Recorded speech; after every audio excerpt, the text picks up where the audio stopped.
부활 후 둘째 주일 거룩한 그 예배 자리에 나오신 모든 분들을 또 사랑하고 또 축복합니다. 오늘 전도 축제를 우리가 앞두고 두 번째 말씀, 어떻게 살 것인가, 어떻게 살 것인가 라는 제목으로 말씀을 나누고 함께 기도하는 시간을 갖도록 하겠습니다. 사람들이 살아가는 방식은 여러 가지가 있습니다. 모두가 살고 있다라고 말하지만 그렇지 않습니다. 그저 존재하는 것으로 만족하는 사람이 있고 또 무엇인가 생산함으로 만족하는 사람이 있습니다. 존재하는 것으로 만족하는 사람은 그냥 있는 겁니다.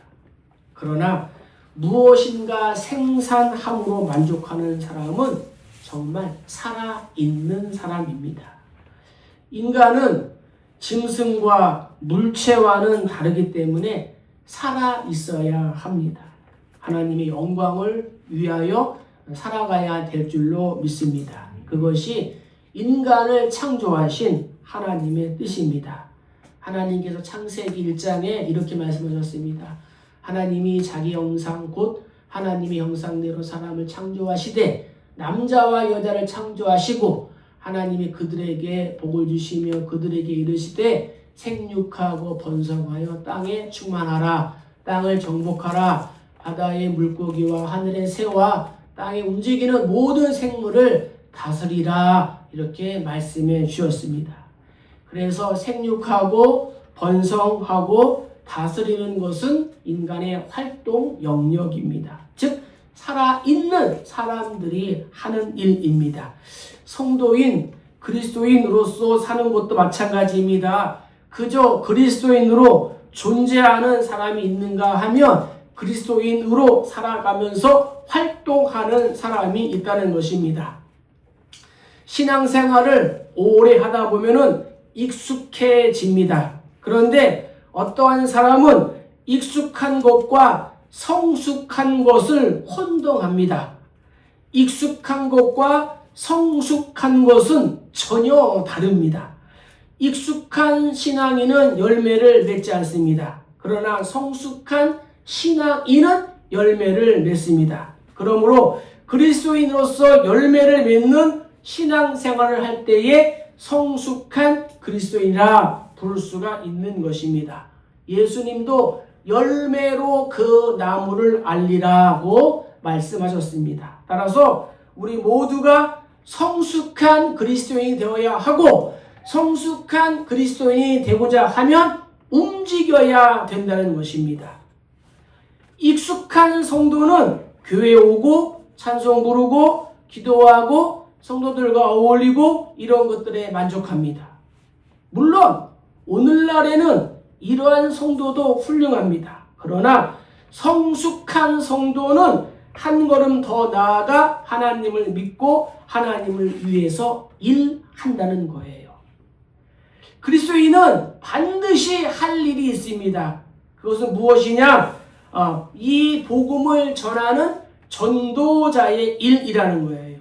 자, 우리 2절을 한번 읽겠습니다. 나는 말씀을 전하라. 때를 얻든지 못 얻든지 항상 입수라. 범사에 오래 참음과 가르침으로 경책하며 경계하며 권하라. 아멘. 그리스도인으로서 할 일은 무엇이냐? 반드시 복음의 기쁜 소식을 전해야 된다는 거예요. 너는 말씀을 전파하라. 여기에서 말씀이란 무엇일까요? 물론 우선적으로는 성경을 말합니다. 그러나 넓은 의미에서 볼 때에 이 성경의 바탕을 둔 복음의 기쁜 소식을 말하는 거예요.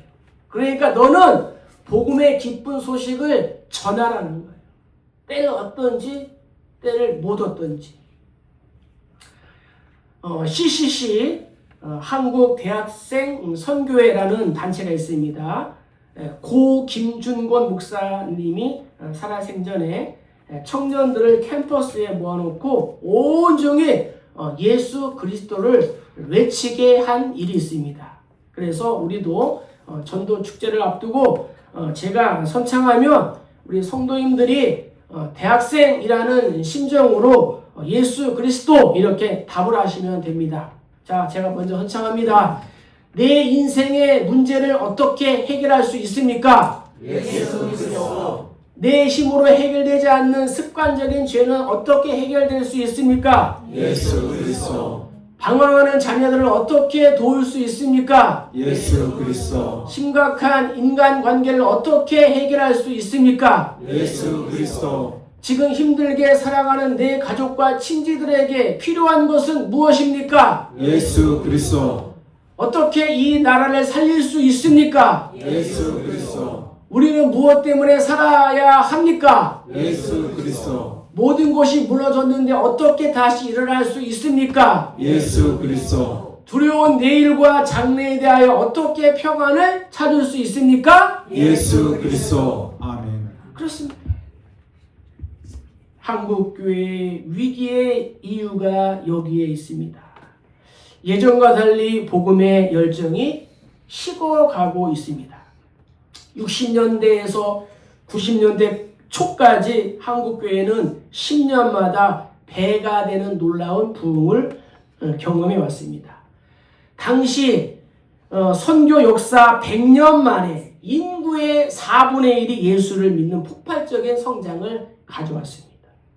세계의 교회가 한국교회의 성장을 경이로운 눈빛으로 바라보았습니다. 그러나 88 올림픽 이후 한국교회는 정체되기 시작했습니다. 급기야는 내리막길을 걷고 있습니다. 현재는 10명 중에 8명이 기독교를 신뢰하지 않는다고 합니다. 그 이유가 무엇일까요? 어떤 사람은 국민소득 증가로 인한 종교성의 약화를 말합니다. 또 어떤 사람은 교회가 세상의 빛과 소금의 역할을 다하지 못했기 때문이라고 말합니다. 교회 안에 들어온 인본주의, 또 세속주의, 물질 만능주의가 초래한 결과라고 말합니다. 그러나 이러한 이유보다 더 중요한 이유가 있습니다. 그것은 무엇이냐? 우리 안에 복음의 열정이 사라졌다는 것입니다. 우리 신앙의 선조들은 1900년 평양 대부흥운동이 일어날 때에 날연보라는 헌금을 드렸습니다. 날연보가 무엇이냐?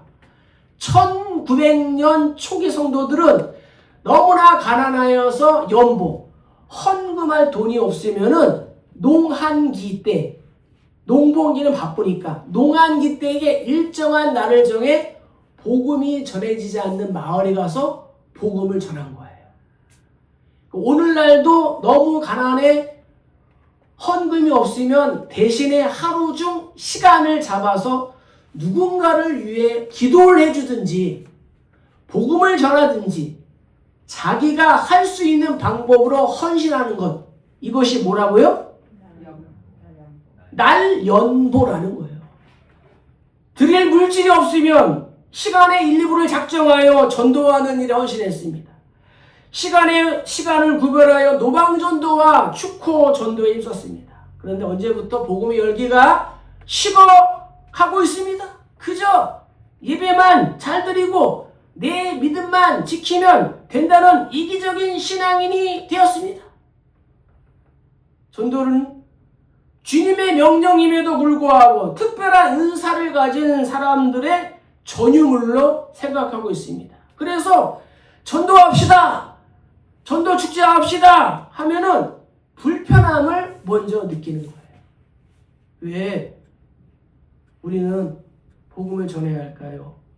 복음 전도는 권고나 권유가 아니라 하나님의 명령인 줄로 믿습니다.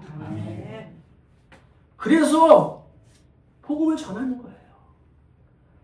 우리가 읽은 디모데 후서 4장 1절과 2절은 이 원문의 뉘앙스가 훨씬 강해요. 하나님 앞과 살아있는 자와 죽은 자를 심판하실 그리스도 예수 앞에서 그가 나타나실 것과 그의 나라를 두고 엄히 명하노니 너는 말씀을 전파하라. 때를 얻든지 못 얻든지 항상 힘쓰라. 범사에 오래 참음과 가르침으로 경책하며 경계하며 권하라. 아멘. 1절 헬라어 문장 구조는 우리 번역과 약간 다르는데 이 엄히 명하노니라는 이 단어가 맨 앞에 나오는 거예요. 맨 앞에.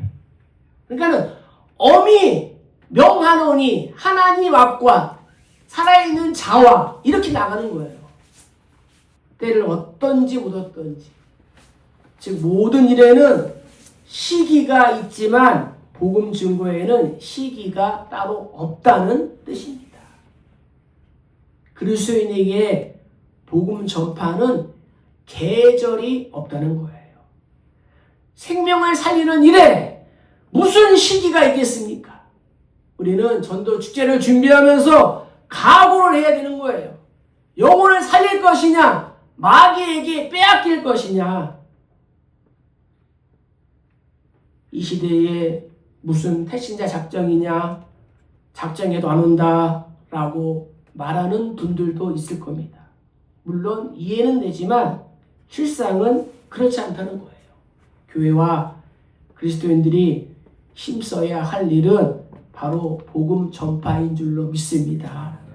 우리가 이 땅에 태어나서 한 영혼도 전도하지 못하고 하늘나라에 간다면 어찌 되겠습니까? 때를 얻든지 못 얻든지 영혼 구원에 항상 힘써야 될 줄로 믿습니다. 복음은 모든 믿는 자들에게 구원을 주시는 하나님의 능력임을 믿습니까? 죄 때문에 심판받아 지옥에 갈 영혼을 죄 용서함을 받고 천국으로 인도하는 유일한 길인 줄로 믿습니다. 성경은 우리 인간을 희망적으로 보지 않습니다. 오직 인간은 구원이 필요한 존재로 인식합니다. 그래서 이 복음이 좋은 소식, 굿 뉴스가 되는 것입니다.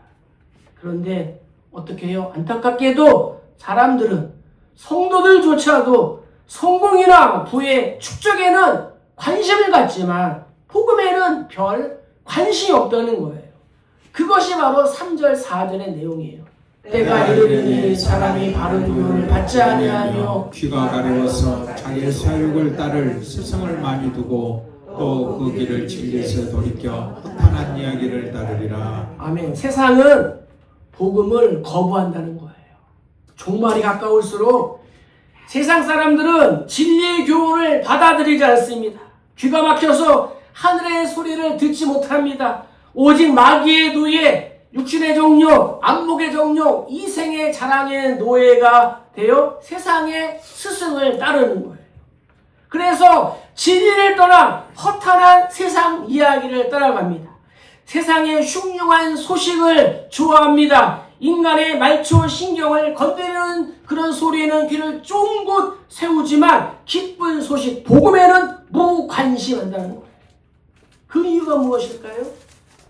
죄에 빠진 인간의 마음에 하나님을 모시기 싫어하기 때문이라는 거예요. 하나님을 떠나 점점 반대 방향으로 달려갑니다. 여기에 사탄의 숨어있는 계략이 있는 거예요. 우리가 사는 시대를 포스트 모던 시대라고 말합니다. 절대 진리를 거부합니다. 반면에 상대적 진리를 주장합니다. 종교 역시도 유일신 사상을 인정하지 않습니다. 기독교도 많은 종교 중에 하나로 봅니다. 언론은 기독교의 성장이 멈췄다고 보도합니다. 그리고 오히려 기독교와 비교해 볼 때에 비진리를 믿는 종교들은 빠른 속도로 성장을 하고 있다고 보도하고 있습니다. 무엇을 말해 줍니까? 세상과 또 세상의 사람들은 진리를 점점 더 강하게 또 폭넓게 거부하고 있다라는 것을 우리에게 보여주고 있습니다. 그러나 그럴수록 우리는 사도행전에 나타난 이 베드로의 선포를 세상에 들려줘야 된다는 거예요. 오직 예수로만 구원을 받을 수 있다. 주 예수를 믿으라. 그리하면 너와 내 집이 구원을 받으리라. 예수 그리스도의 십자가를 통과하지 않고는 어느 누구도 이 죄 용서를 받을 수가 없는 줄 믿습니다. 그래서 세상은 복음을 거부해요. 하나님이 2000년 전, 4000년 전에도 이것을 다 알았어요. 그래서 오늘 말씀을 기록한 거예요. 귀가 가리워서 자기의 사역을 따를 스승을 많이 두고 또 그 귀를 진리해서 돌이켜 허탄한 이야기를 따른다. 자, 그럼에도 우리가 할 일이 있다는 거예요.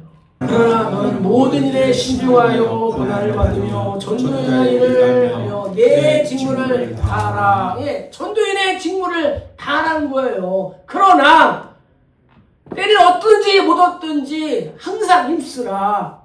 범사에 옳은 참음과 가르침으로 경책하며 경계하며 권하라. 전도인의 직무를 다 하라는 거예요.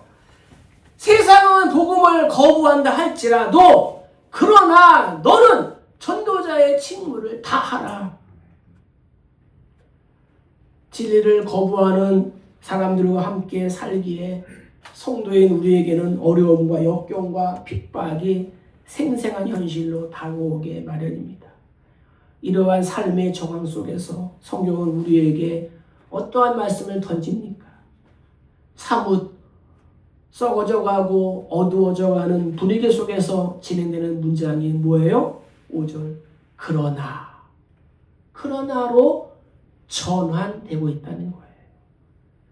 그리고 연이어 우리에게 너는 모든 일에 신중하여 고난을 받으며 전도자 일을 하며 내 직무를 다하라고 권면하고 있다는 거예요.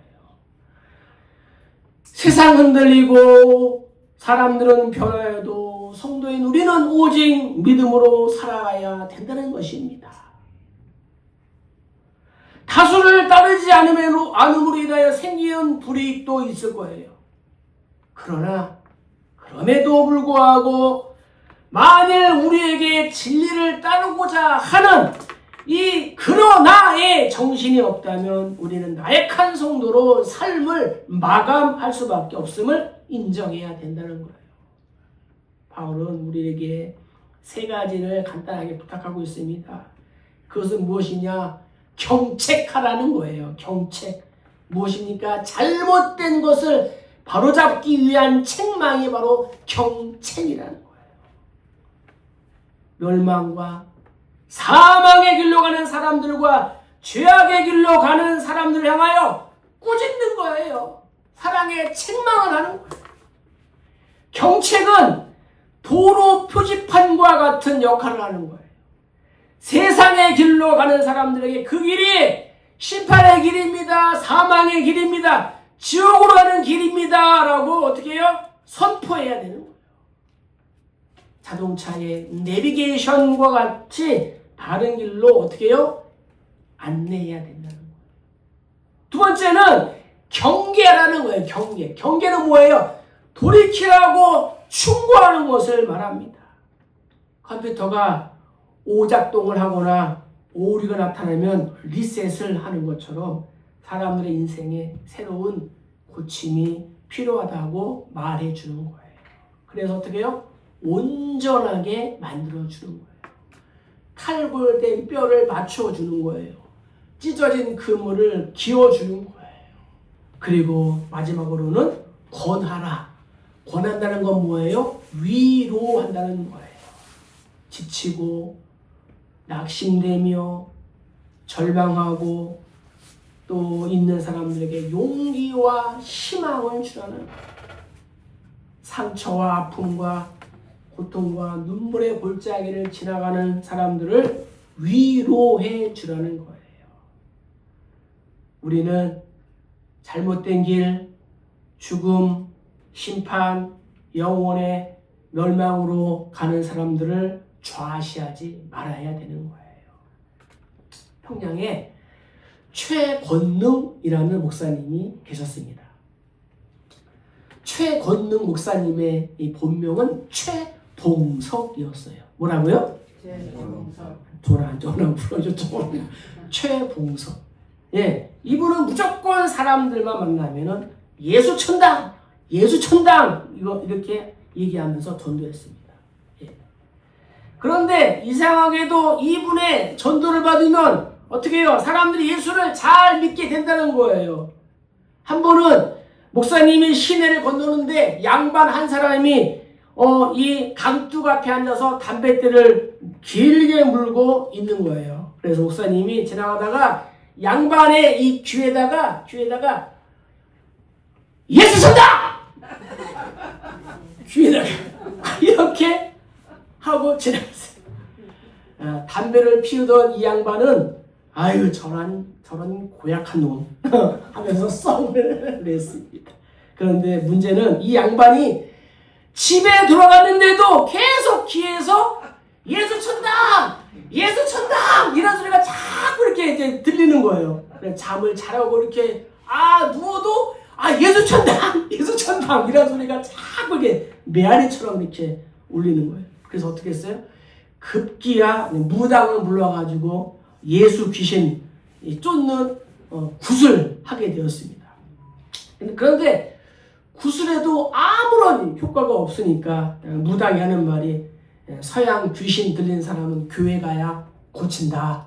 이런 말을 듣고 교회에 나가서 결국 예수를 믿었다고 합니다. 이 사람이 누구냐? 놀라지 마세요. 고당 조만식 선생님의 아버지인 조을선이라는 분입니다.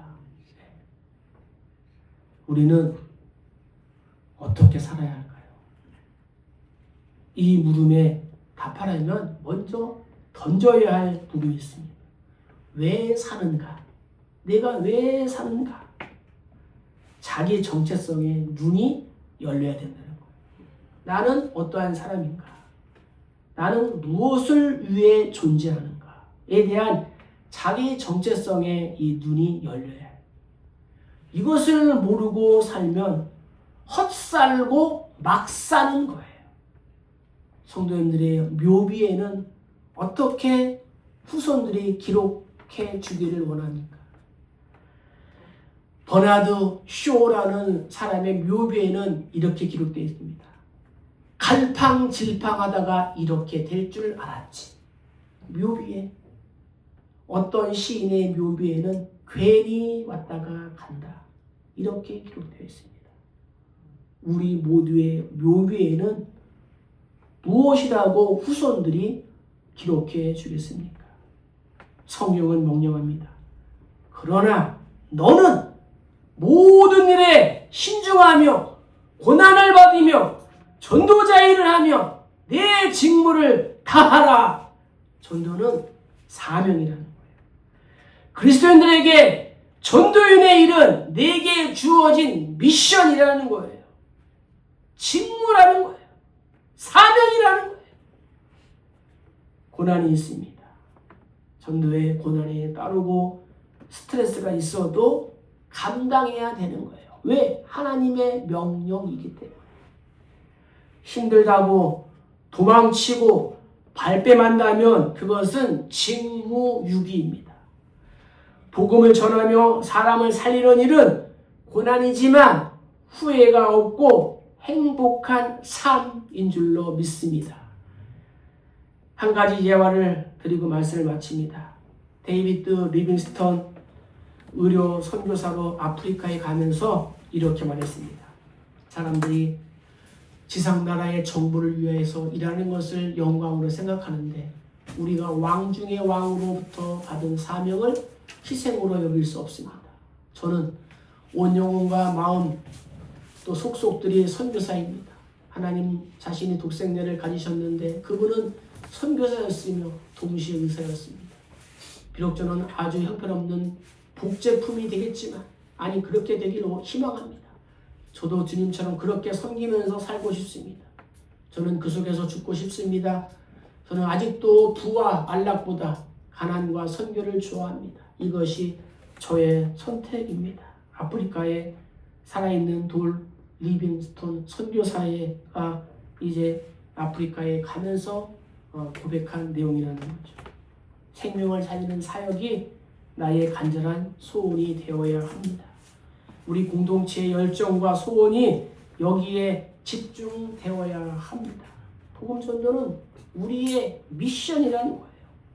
고난의 대가도 있지만 사명이 있기 때문에 우리가 해야만 되는 거예요. 사명을 피하고 싸워야 할 싸움에서 도망간 평화는 진정한 안식이 아니라는 거예요. 수고와 땀에는 반드시 열매가 있는 줄로 믿습니다. 한 번뿐인 인생 어떻게 살기를 원합니까? 주를 위해 주께서 기뻐하시는 삶을 살아가시는 우리 모두 다 되시길 주의 이름으로 간절히 축복합니다.